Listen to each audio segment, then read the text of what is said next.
Hi everyone!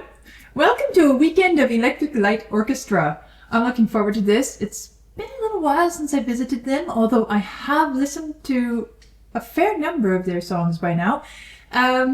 Today's song is Evil Woman, and I understand that it was one of Jeff Lynne's, well, he listed it as one of his 9 favorite ELO songs, so sounds like at the top of somebody's list. Of course, that's no guarantee that it will go to the top of my list, but it is true that I have enjoyed and been intrigued and fascinated by most of what I've listened to from ELO. So let's listen to this one and see how it goes.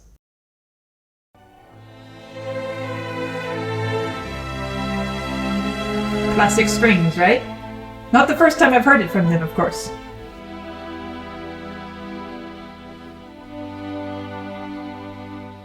Really quite soothing. You made a fool of me, but the broken dreams have got to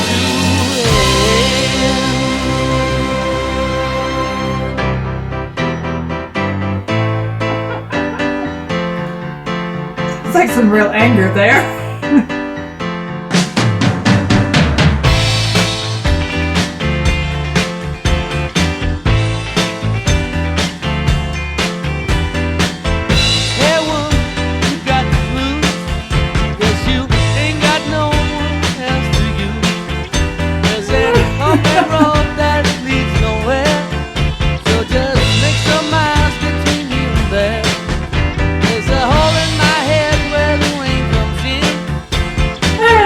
took my body and played to win. Hi, woman, cry and shed. Okay, so all right, yeah, tricked me there at the beginning, didn't it? Where to start? Several things. All right, this line. There's a hole in my head where the rain comes in. Somehow that makes me think of Vlad. What's the Beatles song about? What's the Beatles song about where the rain comes in or something like that? I'm fixing a hole where the rain gets in. Oh, yes. What was which song? Fixing a hole. Oh, Fixing a Hole. That was the name of the song? Yeah. Oh, dear. What's wrong with my head? Okay. I don't know if this was inspired from the Beatles, but it was funny to just hear that and say, hey, wait, I've heard something like that before. All right. Now, to the music. After that soothing transitional opening and then blasting in, it's really dramatically, I might even say aggressively painting the emotions of the text, right? Because the lyrics, you made a fool of me, but then broken dreams have got to end. I mean, just listen to what the music is doing here. You made a fool of me, but the broken dreams have got to And this harmonic progression, it's almost like a closing, da da bum, like a grand orchestral closing, right? So those broken dreams are being brought very assertively to an end, right? And then the piano comes in, and it was funny. I was all startled by the opening and everything. I didn't get the words out of my mouth, but I was thinking as he was singing those lines, you made a fool of me, how the orchestra is so sizzling and intense and dramatic there, almost Berlioz-like, with kind of rockish elements, but just that snip, you wouldn't really be able to say it's classical or it's rock or anything like that. It's kind of a nondescript in terms of style. But his voice is what marks it. Because his voice, as he's singing that, is really a kind of blues style voice. And even the kind of blues melancholy. And that to me is, I wanted to mention that, he's really putting some blues layers in his voice on top of all this Berlioz-like orchestral stuff. And it's an interesting combination, but really, really intense in its portrayal of the emotions there. But then, the first time we hear blues itself is, hey woman, you got the blues. And that comes with the piano. And so all these different layerings of styles, which of course I am familiar enough with ELO now to know that this is one of their trademarks, is the melding and the blending and the use of all manner of musical stylistic influences really quite effectively. And what strikes me about this is perhaps what I might even say, as I mentioned, is the aggression, the aggressiveness of it. As we went through here, the anger that seems to come out of it.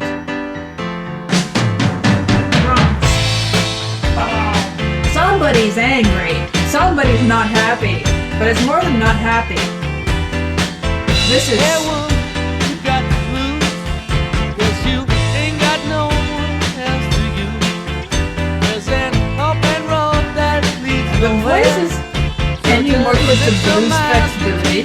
There's a hole in my head where the wind The rain comes in. Fixing a hole where the rain comes in.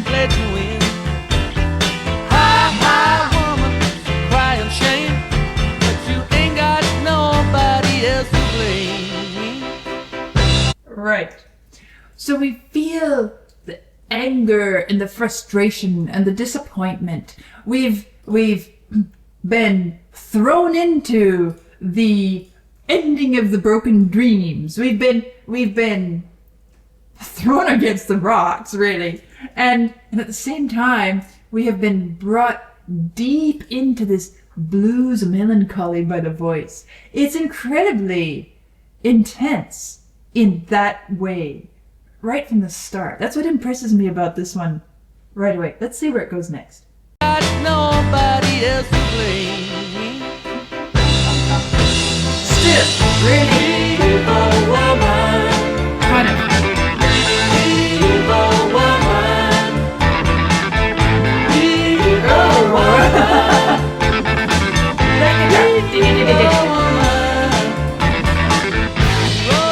Okay, that guitar. That, again, we're painting an image. It's like, what is that guitar capturing? What is it distilling? It's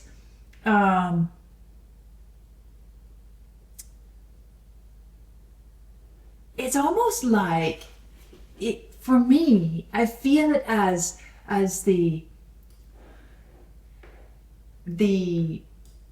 I wouldn't say guilty pleasure, but you know when you see somebody who's done great harm finally come to some trouble of themselves, it's very easy to feel this sort of incredible satisfaction, like, ah, you got what you deserved. This is kind of like that deep inner laughter inside. Ha ha ha ha ha, you had it coming. Look, I can't even bring myself to feel sorry for you. Which is a reflection of what we heard. Ha ha, woman, it's a crying shame, but you ain't got nobody else to blame. You know, it's like you brought it on yourself. And then, of course, as it's reciting evil woman repeating, you hear this kind of evil laugh inside yourself. Ha ha ha ha ha ha. She got what she deserved. And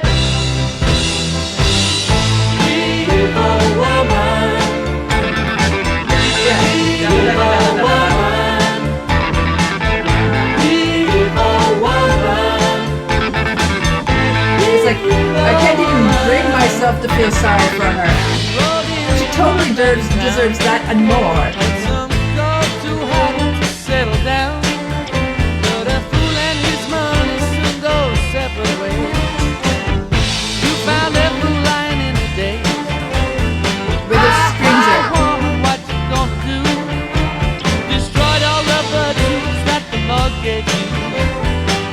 It's so good that you're feeling pain, that you better get your face on both the next train. You better get your face on board the very next train. So, and then at that moment, you hear the music just pause, and it's as if you feel the removing of oneself from everything that is happening, and I want to see her face disappear for the very last time. It's interesting hearing this expressed and hearing the way the music is capturing all of this. And you know, music does this. It makes us look at ourselves. It makes us kind of evaluate our own responses, our own internal worlds. And it's interesting hearing this, the way the music is handling this. I'm talking about that kind of sense of incredibly satisfying, deep feeling of, she finally got what she deserved. I feel so good. You don't want to verbalize that because it feels evil, it feels bad to say that. But at the same time, we feel it in ourselves. And we simply can't bring ourselves to feel any sympathy towards her misfortune or difficulty. It feels so well deserved. And this kind of very normal human response to the kind of experience that is being referred to in this song, the music is treating it in a very non-judgmental way, very open. You know, music can make us, art, not just music, art, poetry, literature, painting, movies. It can make us look at ourselves, and sometimes it has a moral point of you should find some way to feel some goodness towards this person, or whatever. It wants to make us good. It wants to make us be something, to somehow send us towards a certain virtue. This song is not doing that, but it's also not telling us that we are right to feel like this. It's not saying anything about that. It's simply saying how we feel. It's putting voice to those feelings. It's doing it in a way that is neither encouraging us to do more nor discouraging us from where we are. And I find that fascinating because it's one of the things that can really impact how a person moves through life after something like this, right? Do we feel guilty for it? If we feel guilty for it, does that make us a better person or not? And one of the things about growth and understanding and learning to master ourselves is learning to simply observe. Just like with music, it's so common for students to make a mistake at the piano, at the harp, and jump away from it. Oh, that was, I want to fix it. I want to fix it. And my job, my role as a teacher is to teach them not to run away from the mistakes. Of course, I don't want to encourage them to make more mistakes as something that I don't want to say sloppy is okay or badly done is wonderful. No, but my role is to teach them that a mistake is not a merit or a black mark. It's neither one of those. Instead, it is simply where you are, who you are. And you, in your learning process, your first necessity is to simply notice and observe without judgment. It's incredibly hard to do. It really is. But this music seems to be doing that for an emotional response. This this aggression, this aggressive anger and frustration and the hardness of it. And it's fascinating to me that it's using strings and orchestra in this very aggressive way, which is not foreign in classical music, but in rock music, strings are often used to soften and sweeten things. But here they're not. So good that you're feeling pain, that you better get your face on board the very next train. A part of the hardness and the coldness, the harshness, the aggression. Even the piano.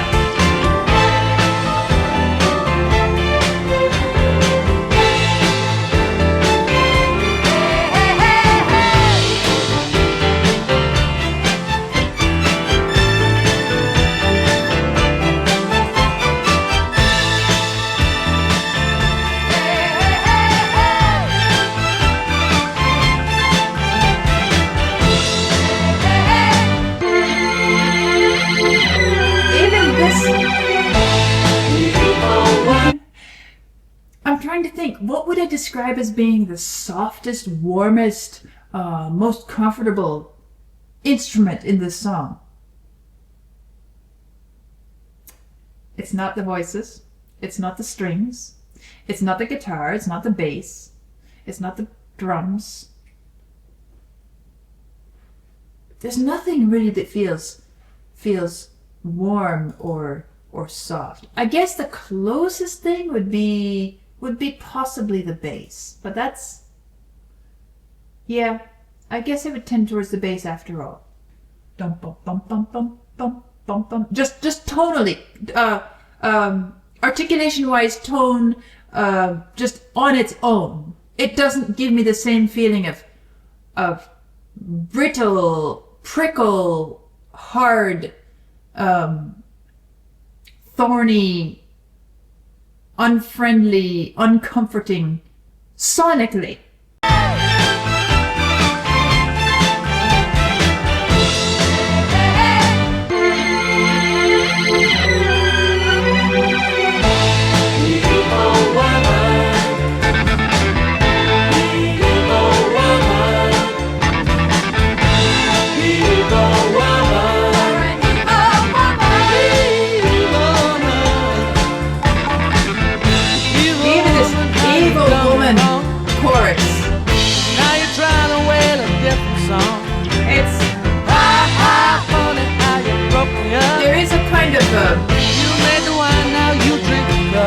Self-acknowledged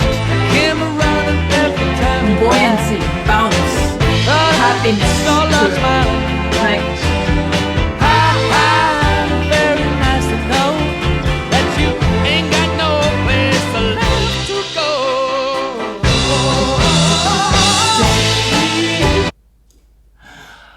This is so interesting. And as I'm reflecting on this idea of, well, as I'm thinking about this idea of how music reflects back to us who we are, and not only who we are, but opens an understanding of who we might become or who we might be without knowing about it. Music can do all of these, art can do all of these things, and I love the fact that this is such a non-judgmental look at this emotional state. I love it. It's not trying to keep me here. Neither is it saying you're wrong to be here. And somehow it also feels incredibly good to me that the evil person in this scenario is not the man. It's the woman. Somehow the one who did wrong, the one who was abusive, the one who did all the damage and destroyed someone was the woman. And I feel like it's a bit different than what would be perhaps the standard way of telling this kind of story, right? Usually, or at least in this modern era, we flip it the other way. We say, evil man, he destroyed the woman, but now it's flipped around, and now it's the woman who's doing all of this horrible stuff and deserves all this karma coming back to her, and we sit back and just feel like, oh, she finally got what she deserved, right? So it's got some interesting twists to the story, and it keeps it kind of fresh and alive throughout.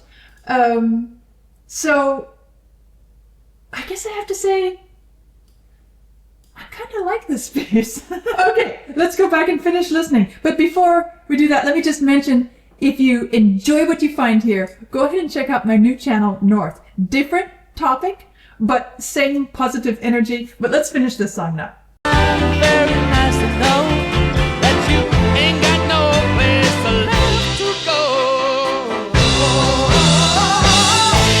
Evil woman, evil woman, evil woman, Almost like, evil woman. it feels so good to say that word. That phrase. I'm singing it because it makes me happy to sing it out loud. That's kind of what music is doing.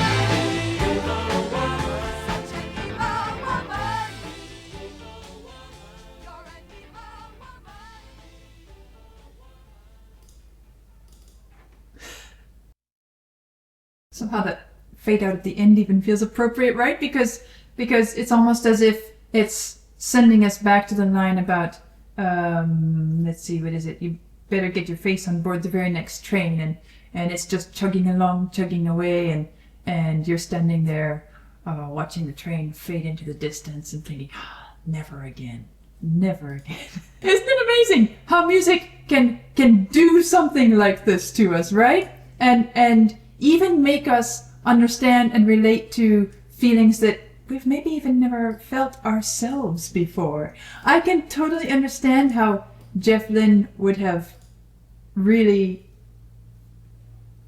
had a special affection for this song, because even though it might feel kind of straightforward on the surface, there is a lot going on much deeper down in terms of how it's speaking to us, what it's saying to us, and how it's telling the story.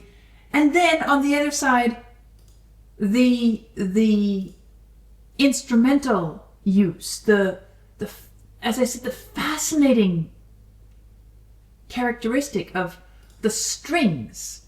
In a rock song, the strings are not just there as ornament, neither are they there to calm and soothe things. They are there as part of this jagged, cold,